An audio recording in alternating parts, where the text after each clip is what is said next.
En esta mañana queremos estudiar, ya vamos a entrar de lleno en el estudio del libro de Daniel. Hemos estado estudiando durante los últimos 3 temas el tema central de Daniel.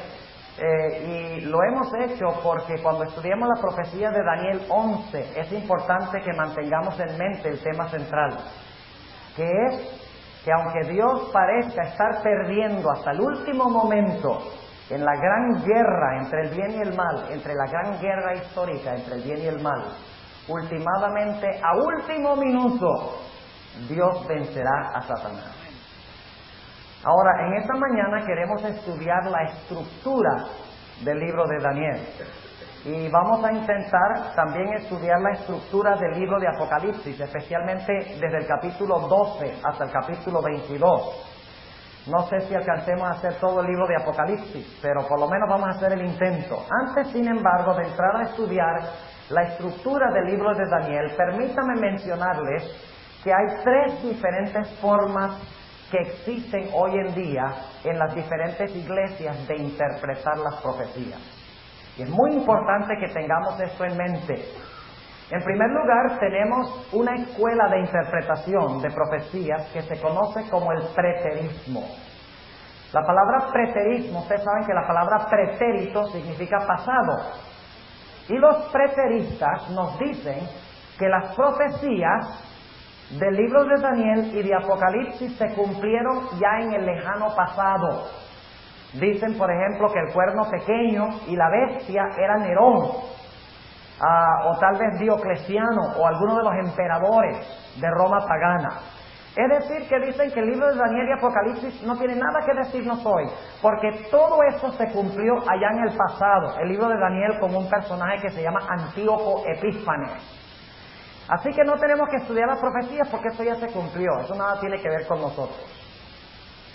Hay otra, y la mayoría de las personas que creen en esta escuela de interpretación son católicas. Esta es la escuela de interpretación católica por excelencia. Pero hay otra escuela de interpretación de profecías que se compone mayormente de evangélicos, de bautistas y de pentecostales, que son los grupos religiosos más grandes en los Estados Unidos, en su mayoría. Dicen inclusive, y escuchen bien, que desde Apocalipsis 4 hasta Apocalipsis 22 nada se ha cumplido todavía. Todo se cumplirá en el futuro.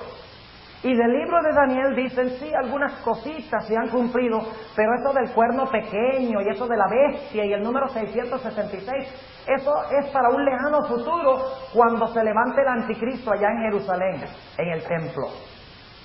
Los futuristas entonces enseñan que las profecías no se han cumplido, sino que se van a cumplir al final de la historia, ya cuando la iglesia esté en el cielo. Ustedes han oído hablar del rapto secreto, ¿verdad? La idea de que antes de que Cristo venga en poder y gloria a este mundo, 7 años antes va a llevarse a la iglesia al cielo, secretamente.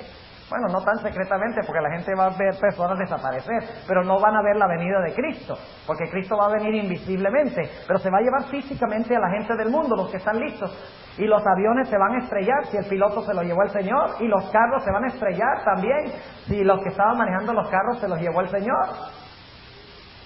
Y entonces la iglesia pasa esos 7 años en el cielo con Cristo, y mientras tanto aquí en la tierra se empieza a cumplir Apocalipsis 4 al 22. Y se cumple solamente con los judíos, no se cumple con la iglesia, porque la iglesia va a estar en el cielo. O sea que ellos dicen que la iglesia no tiene que preocuparse por estudiar Apocalipsis 4 al 22, ni del cuerno pequeño, porque ellos dicen que el cuerno pequeño es para esa época. Ahora, nosotros los adventistas constituimos una tercera escuela de interpretación profética. Nosotros los adventistas somos lo que se llama historicistas. Historicistas. Y quiero explicarles qué quiere decir historicismo. Historicismo significa que nosotros creemos que las profecías empezaron a cumplirse en los días cuando escribió el profeta. Y luego las profecías continuaron cumpliéndose una tras otra hasta nuestros días, y todavía hay algunas partes por cumplirse. Es decir, que nosotros como adventistas creemos que las profecías cubren todo el periodo histórico, desde los días de Daniel hasta nuestros días y aún hasta la segunda venida de Cristo. No ponemos las profecías todas pasadas, ni tampoco ponemos la mayoría de ellas futuras, sino que vemos un flujo o un desarrollo en las profecías bíblicas. Permítame explicarle lo que quiero decir usando una ilustración. Pensemos de un río que tiene un manantial donde comienza, en el mar termina, y luego entonces el río fluye en el transcurso desde donde comienza el río hasta donde termina. Los preteristas miran la fuente donde empieza el río. Los futuristas miran el mar a donde termina el río. Los adventistas miran donde comienza el río, el transcurso del río y el mar a donde desemboca. O sea que el manantial es el día del profeta, el mar es la segunda venida y el flujo del río es el desarrollo de las profecías desde los días del profeta hasta la segunda venida de Jesús. ¿Entienden lo que estamos diciendo? Y es muy importante, jóvenes, lo que estoy diciéndoles, porque hay una sola iglesia en el planeta Tierra ahora que es historicista. Si ustedes leen los libros sobre Daniel y Apocalipsis del siglo pasado, del siglo XVIII y del siglo XIX, ustedes encontrarán que muchos expositores, grandes, no adventistas, sino de otras iglesias, eran historicistas. Pero en el siglo XX, las iglesias han abandonado casi totalmente el historicismo y hay una sola iglesia en el mundo que está explicando las profecías de acuerdo a la perspectiva historicista, que es la perspectiva bíblica, y esa es la iglesia adventista del séptimo día, no hay otra. Así que tenemos que saber qué es historicismo y tenemos que saber cómo explicar el flujo de la historia. Ahora sí vamos a estudiar la estructura del libro de Daniel. El libro de Daniel tiene 4 grandes bosquejos proféticos. Y tal vez no sé si sería bueno mover un poquito el pizarrón, aquella punta para acá, para que los que están acá puedan ver un poco mejor. Yo voy a sostener este lado aquí mientras tanto. Ok. Parece que este tablero está bueno para jubilarlo ya. Vamos a tener que aprobarle la jubilación. Social Security. Bueno, yo creo que así estamos bien. Hay 4 grandes bosquejos proféticos en Daniel. Y por bosquejos proféticos queremos decir lo siguiente. Hay otras historias en Daniel. Por ejemplo, está la historia de los 3 jóvenes que fueron echados en el horno. Está la historia también de Daniel cuando fue echado en el foso de los leones. Está la historia en Daniel 4 de la locura de Nabucodonosor. Está en Daniel 5 la caída de Babilonia. Hay historias, y también Daniel 1 cuando llegaron a Babilonia y se mantuvieron fieles con respecto a la alimentación. Están allí, pero ninguna de esas historias fue una visión o un sueño. Los 4 bosquejos proféticos de Daniel involucran un sueño o una visión que se le dio a Nabucodonosor o que se le dio al profeta Daniel. Y hay 4 profecías que están en cadena, o sea, son paralelas. Cuando decimos bosquejos proféticos, queremos decir que las profecías son paralelas una a la otra, siguen el mismo orden o la misma secuencia. Ahora yo quiero que ustedes miren la hoja morada, si tienen la hoja morada que recogieron allá en la mesa, porque ese les da la estructura, es así, la estructura del libro de Daniel, y por esa razón es que los puse de colores, porque es mucho más fácil conseguirlos cuando los tenemos codificados por colores. Pero ahí les da los 4 bosquejos proféticos de Daniel, pero vamos a repasarlos brevemente, y les voy a decir por qué razón es importante lo que vamos a estudiar ahora. En primer lugar, porque tenemos que saber dónde estamos nosotros ahora en la historia. Si las profecías no se han estado cumpliendo seguidamente, entonces nosotros no podemos saber a dónde estamos en la historia. Si todavía se van a cumplir en el futuro, las profecías no tienen nada que decirnos de dónde estamos ahora. Mientras que si las profecías empezaron los días de Daniel y se han estado cumpliendo una tras otra, sabemos exactamente dónde estamos y sabemos todavía lo que falta por cumplirse en el flujo de la historia. Así que tenemos 4 bosquejos proféticos. Y Daniel 2 es el esqueleto de todas las profecías. Si ustedes conocen la estructura de Daniel 2, ustedes conocerán o sabrán dónde ubicar todas las profecías de la Biblia, sin excepción. Es como mi esqueleto. ¿Para qué sirve el esqueleto? Para sostener, ¿verdad? Ahora, todo lo que se le pone al esqueleto cuelga del esqueleto y depende del esqueleto, ¿verdad? Ahora, Daniel 2 es el esqueleto de todas las profecías. No tiene todos los detalles, no, Tiene los detalles principales. Y las demás profecías lo que hacen es ponerle carne, nervios y piel al panorama bíblico. ¿Entienden lo que estamos diciendo? O sea que le agregan detalles, le agregan cuerpo. Pero en realidad Daniel 2 es el esqueleto. Y si no entendemos Daniel 2, no vamos a entender ninguna de las otras. Sería como tener un cuerpo sin esqueleto. ¿Cómo sería un cuerpo sin esqueleto? Seríamos un jellyfish, una gelatina. No habría consistencia, ¿verdad? Por esa razón tenemos que entender la secuencia de Daniel 2. Y en Daniel 2 nos vamos a dar cuenta, jóvenes, que claramente la Biblia enseña historicismo. Es la profecía historicista por excelencia. Y nos muestra dónde nos encontramos ahora en la historia. Y yo solamente voy a repasar, porque yo sé que la mayoría de ustedes han estudiado esta profecía de Daniel 2 muchísimas veces, han oído sermones sobre esto. Así que en Daniel 2 tenemos una gran estatua. La cabeza era de oro. El pecho era de plata. Muy bien. El vientre era de bronce. Ok. El vientre era de bronce. Las piernas eran de hierro. Los pies eran de qué? De hierro. Entonces vamos a poner aquí más barro para no tener que escribirlo todo. H y B. Hierro y barro. Y después de la visión, Daniel vio una gigantesca ¿qué? Roca o piedra. Y esa roca representa el juicio. Generalmente hemos dicho que representa la segunda venida de Jesús. Pero técnicamente la roca representa el momento cuando Cristo le quita a los reinos del mundo su derecho de reinar. Y eso no lo hace cuando Él venga, sino que lo hace antes, cuando examina los casos de cada nación. Y les quita su poderío en el cielo, en el santuario. Y luego entonces sencillamente viene a ejecutar lo que ya se decidió en el juicio celestial. La roca. Y entonces después la roca se convierte en una gigantesca ¿qué? En una gigantesca montaña. ¿Cuántas partes tenemos en Daniel 7? En Daniel 2, perdón. ¿Cuántas partes? Tenemos 7 partes en Daniel 2. Ahora, déjenme preguntarles, ¿qué representa la cabeza de oro? Babilonia. Muy bien, vamos a resumir aquí.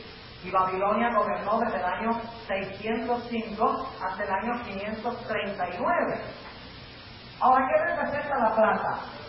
La plata representa Medo y Persia. Vamos a poner Medo M más P. ¿Y qué años gobernó Medo Persia?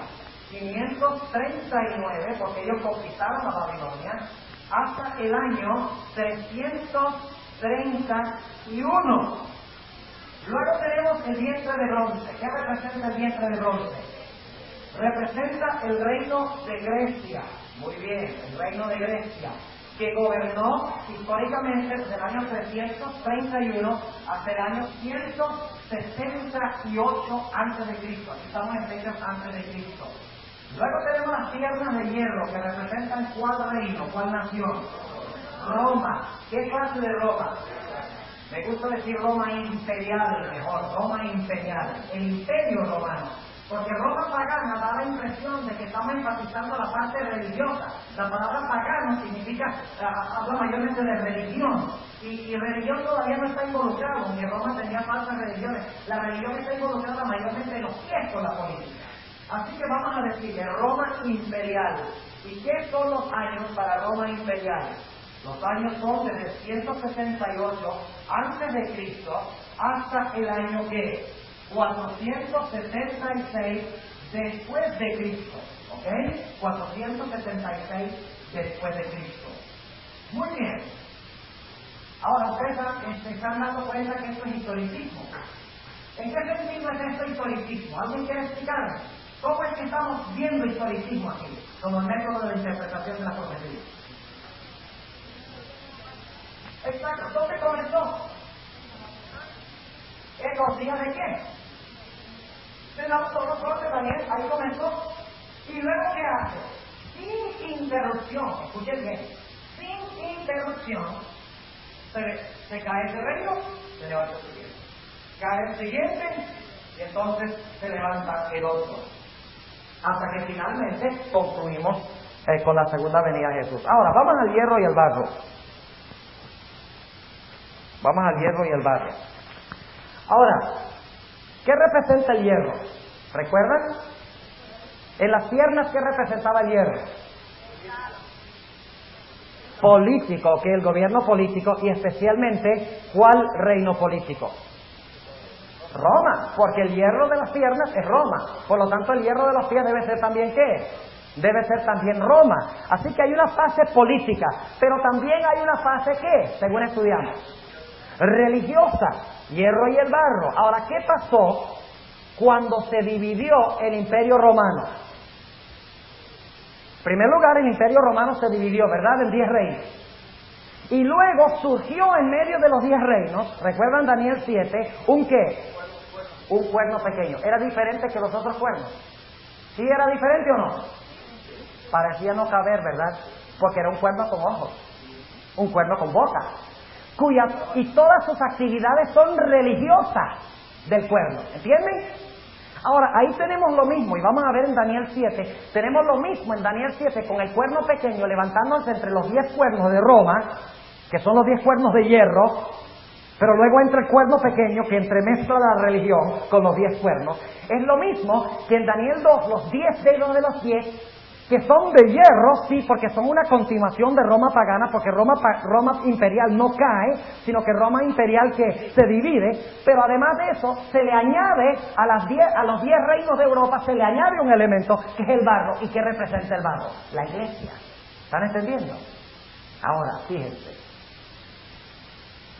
Es decir, que los reinos de Europa empezaron en el año 476 después de Cristo. Y se mezcló la iglesia con el Estado. Todos sabemos, sin embargo, que el poder que mezcló la iglesia con el Estado recibió una herida ¿qué? De muerte. En Daniel 2 todavía no surge eso, pero lo va a explicar más adelante y les voy a explicar cuál es el principio. Ahora, ¿en qué punto de la historia estamos nosotros en este momento? ¿Dónde estamos en la historia? Estamos en los pies. ¿Existirán los pies hasta la segunda venida de Cristo? Sí. Pero yo les pregunto algo, ¿ahora mismo la religión y la política están unidos para perseguir al pueblo de Dios? ¿No? Pero debe ser que de nuevo se van a unir. ¿Por qué? Porque los pies existen como mezcla ¿hasta cuándo? Hasta la segunda venida de Cristo. Vamos a leerlo en Daniel el capítulo 2. Daniel capítulo 2 y el versículo 44, noten lo que dice, Daniel 2, 44. Dice, después de hablar de los 10 dedos de los pies, declara, y en los días de estos reyes, ¿de cuáles reyes? De esos 10. En los días de estos reyes levantará el Dios del cielo un reino que nunca jamás se corromperá. ¿Cuándo pasa eso? Cuando Cristo venga. O sea, que cuando Cristo venga, estos reinos todavía ¿qué? Existen. Pero escuchen bien. Tenemos que relacionar Daniel con Apocalipsis. Apocalipsis nos demuestra que estos 10 reinos, que eran solo de Europa, iban a llegar a ser reinos mundiales. ¿Por qué razón? Porque Europa fue exportada a todo el mundo. ¿Sí o no? Los que viven en América del Norte, América del Centro y América del Sur, ¿de dónde vinieron? ¿Ah? De Europa, exactamente. Los países del tercer mundo, tales llamados, o los países en vía de desarrollo, como se llaman hoy en día, fueron colonias ¿de qué? De naciones europeas. Por lo tanto, Europa se ha ¿qué? Extendido. Y por esa razón nosotros tenemos la expresión tercer mundo. ¿De dónde le viene esa expresión tercer mundo? Para ver un tercer mundo tiene que ver ¿qué? Un segundo y un primero. ¿Cuál es el primer mundo? Europa. ¿Cuál es el segundo mundo? ¿Cuál es el nuevo mundo? América. ¿Y cuál es el tercer mundo? Los países del resto de la tierra. Pero el primer mundo exportó a todo el resto del mundo. Y por esa razón los 10 reinos ya no son 10 reinos en Europa, sino que son 10 reinos ¿qué? Son reinos ¿qué? Universal, porque el número 10 tiene un valor simbólico que veremos más adelante. Vamos a ver, porque estamos hablando de símbolos, ¿sí o no? El barro es un símbolo, ¿sí o no? El hierro es un símbolo, el oro es un símbolo. ¿Y por qué el número 10 no es un símbolo? Si todo lo demás es simbólico. El número 10 en la Biblia tiene un valor simbólico. Si ustedes quieren saber qué valor simbólico tiene el número 10, ¿qué hacen? Muy bien, aprendieron bien. Van a la concordancia, exactamente, van a la concordancia y buscan ¿cuál palabra? Ay, qué fácil, ¿verdad? Buscan la palabra 10 para ver en la Biblia qué significa proféticamente el número 10. Como lo hacen con el 7. Es interesante buscar en la concordancia el número 7. Muy interesante. Encuentra uno que Naamán se limpió en el Jordán 7 veces y salió completa, totalmente limpio, perfectamente limpio. Que Dios hizo un mundo perfecto en 7 días. Que Dios destruyó perfectamente a Jericó en 7 días. Que la sangre se rociaba en el propiciatorio 7 veces para una limpieza perfecta y total. Ya uno descubre que el número 7 significa ¿qué cosa? Perfección o totalidad, algo completo. ¿Y cómo lo descubre? De la Biblia misma. Ahora, ¿qué es el evento que tenemos aquí? La roca. La roca es el juicio. ¿Cuándo comenzó el juicio? En 1844. Noten cómo nos estamos moviendo adelante en la historia. 1844. ¿Y cuál es el próximo evento? Déjenme preguntarles, ¿dónde estamos nosotros ahora entonces en la historia? ¿Estamos en los pies? Sí, claro que sí. Porque, según dice en Daniel 7, vemos, estos reinos en su influencia no dejan de existir, siguen prolongada su vida hasta el día del juicio. Y en el juicio les he quitado su señorío. Pero estamos nosotros ahora aquí, en el periodo del hierro y el barro, en el periodo de la roca, cuando Dios está juzgando a todas estas naciones en el juicio investigador. Estamos en ese periodo antes de que se funde, ¿qué cosa? La montaña. ¿Y qué es la montaña? La montaña es la segunda venida de Jesús, porque todas las profecías culminan con la segunda venida de Jesús, no con el rapto secreto, sino con la segunda venida gloriosa de Cristo Jesús. Ahora, ¿está claro Daniel 2? ¿A cuánto le quedó claro Daniel 2? A ver, muy bien, yo creo que todo le quedó claro. ¿Ven cómo es historicismo? ¿Cuándo comienza Daniel 2? En los días del profeta. ¿Cuándo culmina? ¿Y cuántas interrupciones hay en el flujo? ¿O es que un río comienza aquí y entonces se interrumpe y luego sigue? Se interrumpe y luego sigue. Eso es lo que dicen los evangélicos. Ellos dicen, toda la profecía de las 70 semanas se cumplió toda hasta el momento cuando Cristo fue bautizado. Y luego entonces Dios paró el reloj profético. Digo, aquí suspendemos las profecías. Y entramos en el periodo de la iglesia, que quién sabe cuán largo sea. Y cuando termina el periodo de la iglesia con el rapto secreto, entonces nuevamente Dios le da cuerda al reloj profético y empieza a andar otra vez. El problema con esto es que nunca sabemos dónde estamos.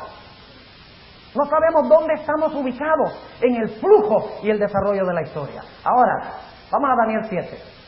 Daniel 7 es paralelo a Daniel 2. ¿Cuál es la primera bestia que tenemos en Daniel 7? Un león. Pero ahora yo quiero preguntarles, ¿se dan más detalles en Daniel 7 que lo que viene en Daniel 2? Sí, porque dice que ese león tenía ¿qué? Alas de águila, exactamente. Y que luego el corazón de león le fue sacado y fue dado corazón de ¿qué?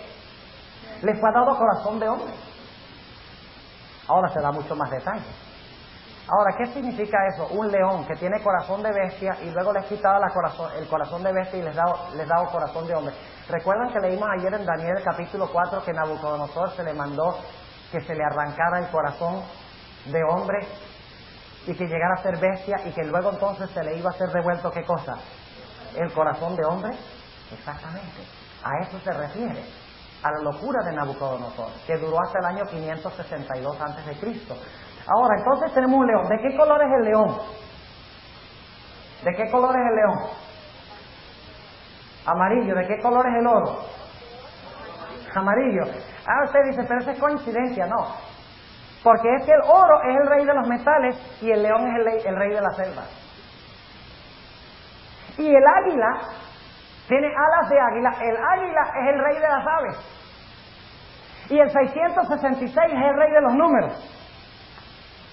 Y todo tiene relación con Babilonia, que es el reino de los reinos en la tierra. Ahora, un león, y no vamos a interpretar todos los símbolos, porque tenemos que nada más tener la idea de la estructura. Luego entonces tenemos ¿qué cosa? En Daniel capítulo 7. Tenemos un oso. ¿Y qué tiene el oso? ¿Qué características tiene? En primer lugar, el oso está más alto en un lado que en otro. Quiere decir que el oso va a tener ¿cuántas partes? 2, una más alta y una más baja, exactamente. Eso no lo dice Daniel el capítulo 2. Cada capítulo que hace, amplía el esqueleto, le agrega carne al esqueleto, por así decirlo. Así que tenemos un oso. ¿Cuántas costillas tiene el oso en su boca? Muy importante. Tiene 3 costillas en su boca. Y está más levantada en un lado que el otro. Recuerden eso, no lo olviden, que es muy importante. Luego tenemos ¿qué animal? Luego tenemos un leopardo. Tenemos un leopardo. Muy bien. ¿Y qué características tiene el leopardo? Tiene 4 cabezas. Ahora, ¿qué significa una cabeza en la profecía? Un gobernante. Cuando decimos que Cristo es la cabeza de la iglesia, ¿qué queremos decir?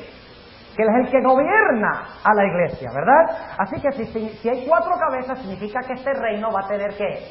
En realidad 4 gobernantes o 4 reinos. Y tiene 4 alas. ¿Qué representan las alas? Velocidad. Si 2 alas representan velocidad, 4 alas representan supervelocidad para establecer el reino. Muy bien, no olviden el número 4, no olviden la velocidad, no olviden un lado más alto que el otro en el oso, no olviden ninguno de esos detalles porque los vamos a necesitar cuando vayamos a Daniel 8 y 9. Luego tenemos ¿qué cosa? Después del leopardo. Vamos a poner aquí un dragón, porque eso es lo que es. Le llamamos la bestia terrible, la bestia indescriptible, pero en realidad es un dragón. Ustedes lo leen, es un dragón, tiene grandes dientes de hierro, y tiene uñas de hierro, y devora, y destruye, y pisotea con sus pies, como las famosas películas estas japonesas de Godzilla. Que pisotea todo, ¿verdad? Tiene dientes grandes, algo así, es un dragón. O una bestia terrible. ¿Vamos bien en los paralelos, sí o no? ¿Es historicismo esto, sí o no? Claro que sí, historicismo. Ahora, noten que el dragón tiene uñas de hierro. Dice allí en Daniel capítulo 7. Y no podemos leer todos los detalles porque no tenemos tiempo, pero sepan la estructura y estudien el libro de Daniel desde esta perspectiva. El dragón tiene uñas de hierro. ¿Por qué es eso importante? Porque sabemos que las piernas de hierro y ¿qué? Y los dientes de hierro y las uñas de hierro representan uno y el mismo reino. Y luego entonces, ¿qué le sale al dragón en la cabeza? No olviden, importante, le sale al dragón en la cabeza 10 cuernos.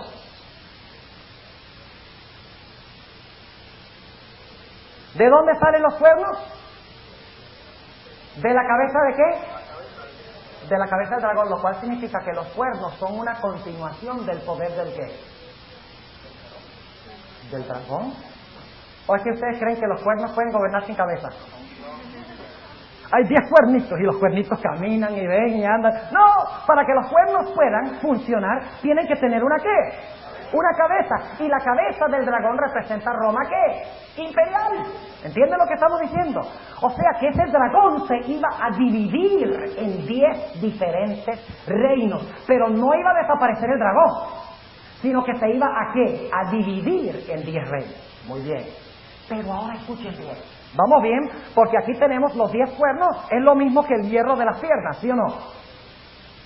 Pero en Daniel 2 no solamente teníamos en los pies el hierro, sino teníamos ¿qué? Barro. ¿Y cuál es el equivalente del barro en Daniel 7? Pero ¿cuál es el símbolo que se usa? En medio de los 10 cuernos se levanta un cuerno que no cabe. Diferente. Dice en Daniel 7, diferente que los otros.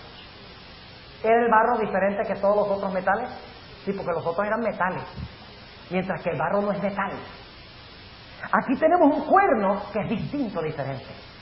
Y el cuerno ¿qué hace? Gobierna sobre los 10.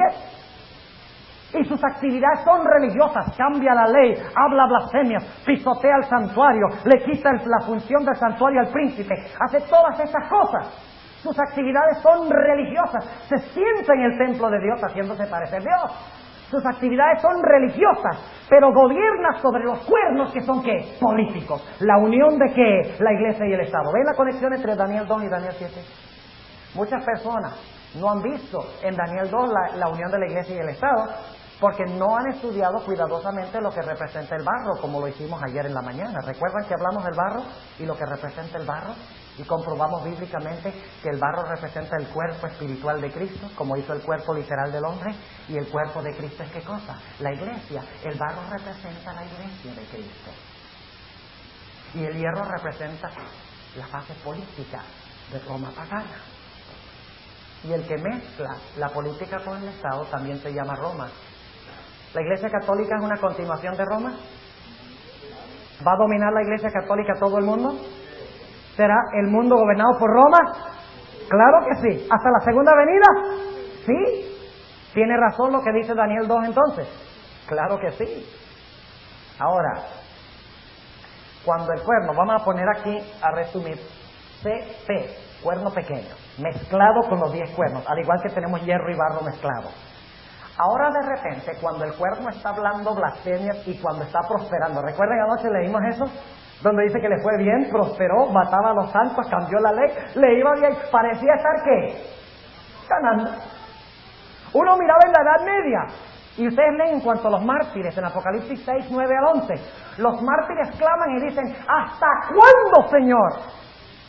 No juzgas justamente nuestra sangre de las manos de los que están en la tierra. ¿Ustedes creen que era justo, por ejemplo, que Juan Hus, el gran reformador, que vino antes de Lutero y antes de Calvino, antes del siglo XVI, ¿ustedes creen que fue justo que ese hombre de Dios que predicaba la salvación a través de Cristo, piadoso, hombre santo de Dios, que lo tomaran y lo pusieran en una estaca, lo rodearan de madera y le encendieran y lo quemaran? ¿Ustedes creen que esto es justo? ¡No! Pero el cuerno pequeño prosperó y lo hizo. Y la gente mira y dice, yo tenía una vez una señora que no venía a la iglesia adventista, era miembro, dijo, no vuelvo a la iglesia adventista, porque vio la película sobre Juan Hus. Hay una película de unos 50 minutos que está en español, tremenda película, sobre la vida de él. ¿La han visto? ¿Cuántos han visto la película de Juan Hus? Sería bueno traerla, porque la mayoría no lo han visto. Y ella dice, yo vi esa película y como resultado dice, estoy chasqueada de la iglesia y estoy chasqueada de Dios. Yo no entiendo a Dios. ¿Cómo Dios puede permitir que ese hombre se quemara así, siendo tan bueno? Y hay muchas personas en el mundo que tienen la misma pregunta, ¿sí o no? Tal vez ustedes han tenido esa pregunta alguna vez. Porque parece que Satanás gana. ¿Ven cómo aparece el tema que hemos estado estudiando? Por eso tenemos que saber cuál es el tema central de Daniel. Porque si no lo sabemos, no vamos a tener la esperanza necesaria, jóvenes, y no vamos a tener la seguridad de que aunque al final de la historia, cuando estemos pasando por el tiempo de angustia, que yo creo que viene muy pronto en nuestra generación, en nuestros días, cuando estemos pasando por eso y no tengamos comida, y no tengamos ropa, y no tengamos casa, y la familia nos ha abandonado, y no tenemos amigos, y estamos bajo sentencia de muerte, y el mal nos rodea por todas partes y Satanás parece estar venciendo en la controversia. Si nosotros no conocemos el tema central de Daniel y Apocalipsis, y es que Dios al final vence a Satanás, cuando Satanás muestra todo su poder en el planeta Tierra, no podremos mantenernos firmes. Así que estudiamos el tema central no solamente para gastar tiempo y rellenar, sino porque en todas estas profecías aparece el mismo tema, de que la unión entre Cristo y su pueblo es estrecha.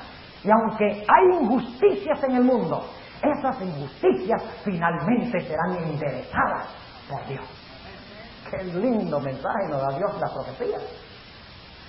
Así que tenemos los 10 cuernos y el cuerno pequeño que prospera, bla. Inclusive Dios permite que cambie su ley.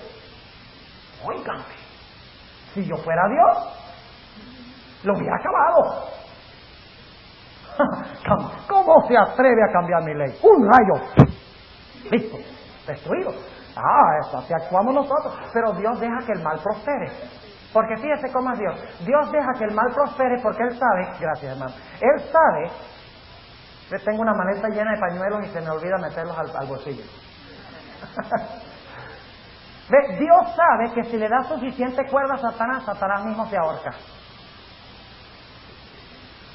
¿Sí? Ustedes saben que cuando hay demasiada cuerda, finalmente el individuo se enreda en la cuerda y se ahorca. Así que Dios le da cuerda a Satanás, ¿ves? Es como cuando estamos jugando un juego como el Dream Team. Vamos a compararlo con el Dream Team. ¿Saben cuál es el Dream Team? De básquetbol, que va a jugar en los Olímpicos con Michael Jordan y Scottie Pippen y todos esos jugadores famosos. Le han dado paliza a todo el mundo, pero ¿saben ustedes? No les han dado la paliza que podrían darle si quisieran. Inclusive en algunos juegos al principio comenzaron lentamente y le dieron cuerda al otro equipo, para que el otro equipo creyera de que podríamos ganarle. Pero luego al final, una racha terrible de puntos. Y terminaron ganándole a Cuba por 79 puntos. Bueno, pero eso es como David pelear con Goliat. El Dream Team es David y Cuba es Goliat. En este caso. Muy bien. Pues vamos aquí entonces. El cuerno pequeño se está saliendo con las suyas y de repente Dios dice, ya es suficiente. Y se realiza en Daniel 7 una escena en el cielo. ¿Dónde se ve la roca en Daniel 2? ¿Dónde se ve la roca? ¿En la tierra o en el cielo? ¿De dónde viene la roca? Del cielo. Aquí se ve una escena de Cristo viniendo sobre las nubes del cielo, no a la tierra, sino a su Padre. ¿Cómo se llama eso? El juicio investigador. Ahora Cristo va a investigar los casos de cada una de estas naciones, y especialmente el cuerno pequeño, y va a enderezar las cuentas. ¿Cómo se enderezan las cuentas del mal? ¿Podría Dios haber destruido el cuerno pequeño sin un juicio? Podría haberlo hecho, pero ¿qué pensaríamos de Dios? ¿Qué pensarían de ustedes de un juez? Que se sienta en el tribunal y traen a un criminal. Y el juez, hay un jurado sentado allí que va a ver el juicio. Y el juez dice, no necesitamos ningún juicio, es culpable. Póngalo en la silla eléctrica. ¿Qué diría el jurado? Un momentico. Tenemos que tener un juicio para estar seguros de que es culpable, ¿verdad? Ahora, ¿Dios necesita un juicio? Dios sabe todas las cosas.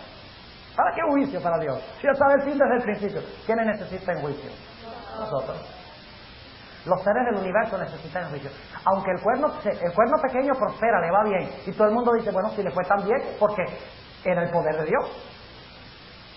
Si le fue bien y prosperó, no puede ser tan malo, entonces es el sistema de Dios. Pero entonces Dios dice, yo voy a arreglar las cuentas, pero antes de ejecutar juicio sobre ese cuerno, antes de castigar a ese cuerno y todas las naciones que vinieron antes, los integrantes de esas naciones, Dios ante el universo abre los libros y dice, yo les voy a mostrar a ustedes este poder que prosperó y ustedes me van a decir si merece ser castigado o no. ¿Entienden la razón del juicio? Y entonces Dios revela toda la historia negra y lóbrega del cuerno pequeño. Y cuando el universo ve eso, cuando en el juicio se ve eso, se pronuncia sentencia en contra del cuerno pequeño. Así que, ¿qué tenemos en Daniel 7? El Hijo del Hombre que viene sobre la nube es ¿qué cosa? El juicio. Es el mismo juicio que tenemos ¿dónde? De la roca. Y luego entonces dice que a Jesús se le dio el reino, el poder y la gloria, y los santos heredaron el reino con Cristo. Es decir, ¿qué tenemos en Daniel 7? La segunda venida, cuando los hijos de Dios reciben el reino. Ahora yo les pregunto, ¿tenemos la misma secuencia en Daniel 7 que en Daniel 2, sí o no? ¿Está claro? ¿Qué tenemos en Daniel 7? ¿Historicismo, sí o no? Claro que sí. ¿Cuándo comienza Daniel 7? Con Babilonia, en los días de Daniel. ¿Cuándo termina? En la segunda venida del Señor Jesucristo. ¿Y qué pasó entre medio? Hubo una secuencia de un reino después de otro. El río se originó en los días de Babilonia, ¿verdad? Continuó a través del flujo de la historia y entró al mar a la segunda venida de Cristo. Y los adventistas, la ventaja que tenemos como adventistas es que nosotros vimos el origen del río. Y luego entonces seguimos el transcurso del río, seguimos hasta que entra al mar. Y por eso sabemos exactamente dónde nos encontramos en la historia. Nos encontramos jóvenes aquí. Estamos cerca de la segunda venida. Claro, miren todo lo que ha pasado. Ahora vamos rápidamente a Daniel el capítulo 8. Repasando, tenemos a Babilonia. A ver, repitan. Babilonia, Medo-Persia, Grecia, Roma imperial, Roma dividida, el papado, el juicio investigador, ¿y qué cosa? Y la segunda venida. Recuerden, porque en Daniel 11 ¿saben ustedes lo que dijo Uriah Smith? En el libro sobre Daniel y Apocalipsis que él escribió, que era un gran erudito, dicho sea de paso, escribió muchas cosas buenas. Pero ¿saben lo que él dijo en Daniel 11? Él dice, sí, en Daniel 11 es Babilonia, Medo-Persia, Grecia, Roma Imperial y Turquía. Que el rey del norte es Turquía. ¿Cómo podía él decir que si Daniel 11 se levantarán de aquí en adelante 3 reyes en Persia y el cuarto rey será en Persia, y luego entonces habla de Grecia y Alejandro Magno igual que en Daniel 8, y luego entonces habla del poder que rompe o destruye al príncipe del pacto, que es Roma pagana, porque el príncipe del pacto es Jesús, y luego entonces habla de la carrera de Roma pagana o Roma imperial en varios versículos, y luego entonces después de Roma imperial de repente Uriah Smith dice el próximo poder en Daniel 11, Turquía. Si ustedes leen el libro de él sobre Daniel y Apocalipsis, ¿por qué? Por la sencilla razón de que él no tomó tiempo para qué. Él no tomó tiempo para analizar qué cosa, el esqueleto, y compararlo con Daniel ¿qué? Daniel 7 y con Daniel 8 y 9. Así que yo les quiero preguntar, el último poder que dominará sobre el mundo en los últimos días, ¿qué poder es, según lo que hemos estudiado? ¿Roma qué? Papal. ¿Quién entonces es el rey del norte de Daniel 11? El papal. ¿Entienden lo que estamos diciendo? ¿Qué ventaja tenemos los adventistas? No tenemos que decir, el rey del norte, Rusia. ¿Y por qué? Porque Rusia está al norte de Israel. Y porque tiene, y lo conectan con Ezequiel 38, con algunas palabras.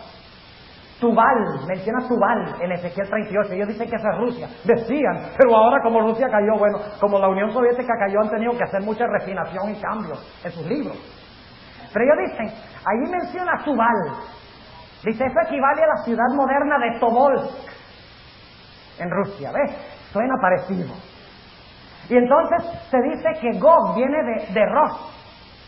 Entonces dice, Rusia. Suena muy atractivo, ¿verdad?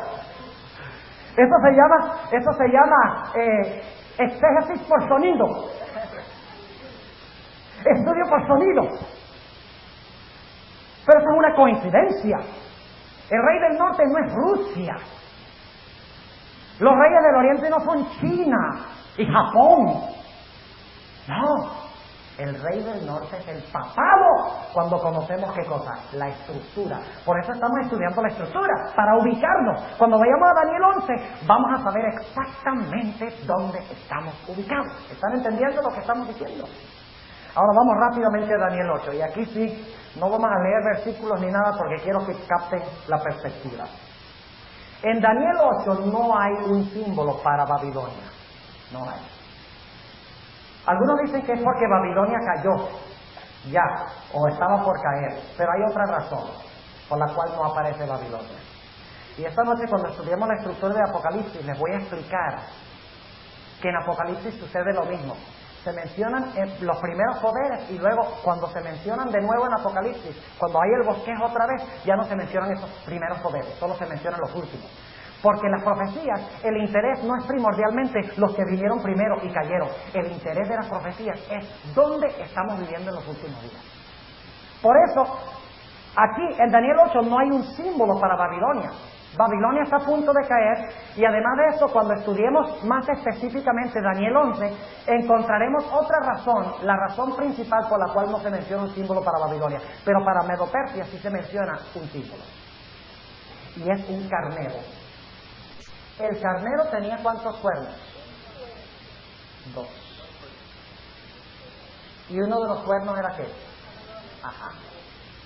¿Qué conexión hay entre eso y Daniel 7?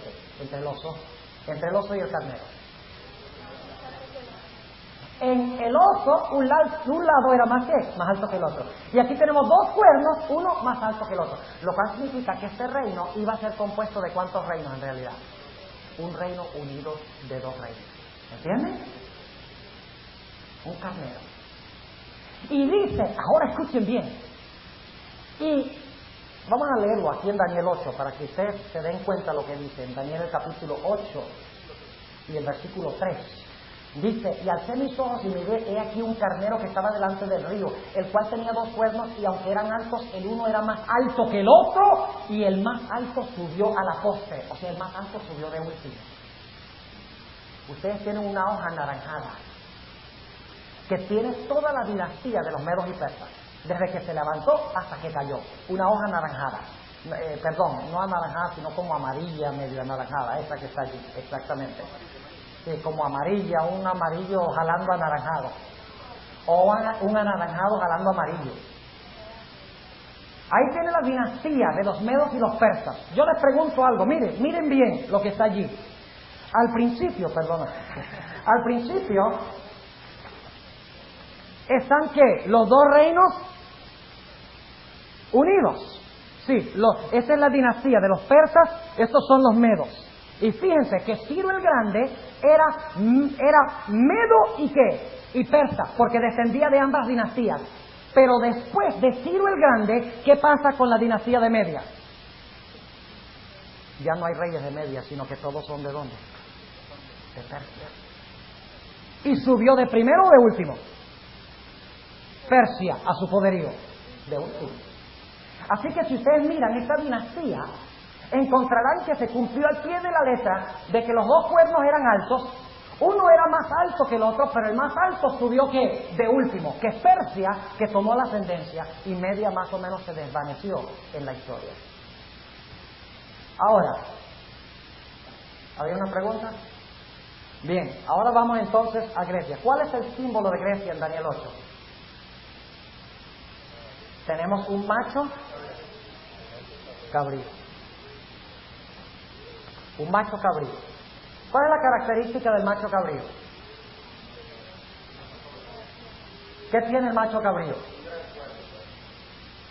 Versículo, vamos a anotar, dicho sea de paso, cuando se interpreta esta visión, más adelante en Daniel capítulo 8, dice claramente que el carnero es Persia, lo dice claramente. En el versículo, ustedes pueden verlo en el versículo 20, dice que el carnero que viste que tenía cuernos son los reyes de Media y de Persia. Ahí está clarito.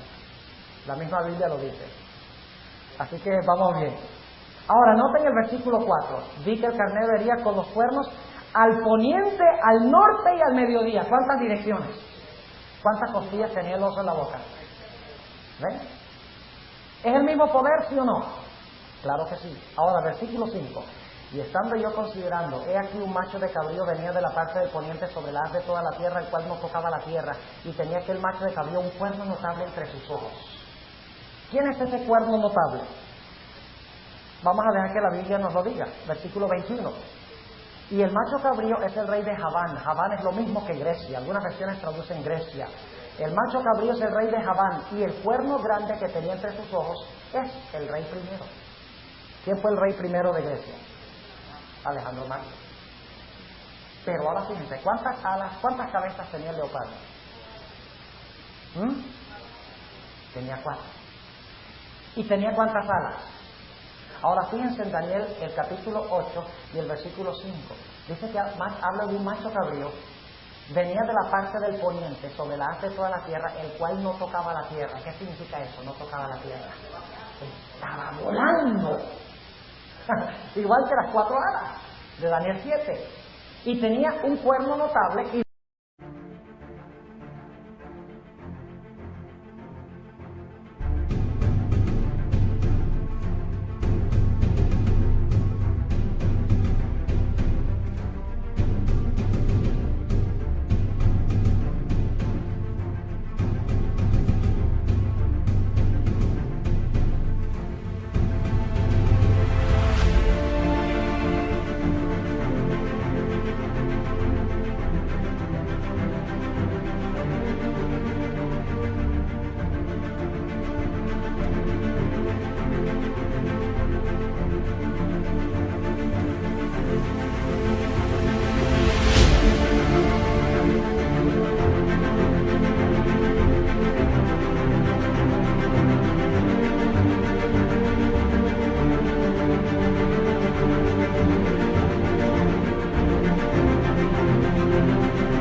versículo 6. Y vino hasta el carnero que tenía los 2 cuernos, el cual había yo visto, que estaba delante del río, y corrió contra él por la ira de su fuerza. Y vi lo que llegó junto al carnero y levantóse contra él, e hiriólo, y quebró sus 2 cuernos, porque en el carnero no había fuerzas para parar delante de él. Derribólo por tanto en tierra y hollólo, ni hubo quien librase al carnero. Y engrandecióse en gran manera el macho de cabrío, y estando en su mayor fuerza, aquel grande cuerno fue quebrado. ¿Cuándo murió Alejandro Magno? De 30 años, cuando estaba en su mayor fuerza. Históricamente, como lo tenemos aquí. Y luego, ¿qué pasa? Y en su lugar subieron otros 4 maravillosos hacia los 4 vientos del cielo. ¿Cuántas cabezas? ¿Cuántos cuernos? ¿Es el mismo poder, sí o no? No hay duda. ¿Cómo se llama eso? Historicismo.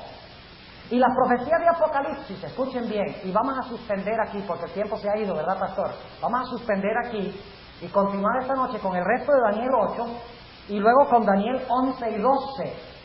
Pero fíjense, tenemos exactamente lo mismo hasta este punto en Daniel 2, en Daniel 7 y Daniel 8 y 9. Lo cual significa, si el último poder aquí es Roma pagana.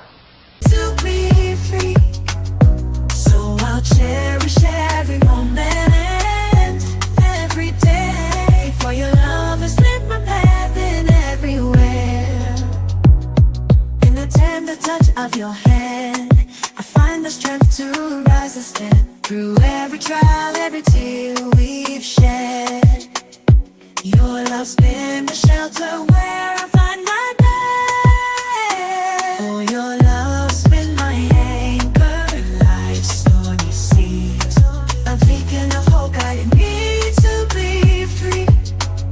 So I'll cherish every moment, every day. For your love has lit my path in every way. With gratitude in my soul, I'll sing this song. For the love we share is steadfast and strong. Roma imperial unida con el papado. Si aquí el último poder es el papado, si como veremos en Daniel 8 y 9 el último poder es el cuerno pequeño, el papado, ¿cuál debe ser el último poder que gobierna el mundo en Daniel 11? El papado. No hay otra. O sea que todo lo que vayamos a hablar del rey del norte en Daniel 11 tiene que ver con el papado. No se pierdan el tema de esta noche, porque vamos a terminar Daniel y luego vamos a entrar en la estructura de Apocalipsis que tengo en el otro lado de este tablero. Esa estructura de Apocalipsis es fascinante, increíble. Si ustedes creen que lo que hemos estudiado esta mañana es bueno, lo que vamos a estudiar esta noche es extraordinario, fascinante. Y si no vienen esta noche van a estar perdidos el resto de la semana. Porque la estructura nos va a indicar dónde estamos en nuestro estudio sobre Daniel 11 cuando comencemos con los temas de mañana. Gracias por venir, el Señor les bendiga. Sigamos estudiando las profecías, que son luz para nuestros días. Nos dicen dónde estamos y qué podemos esperar.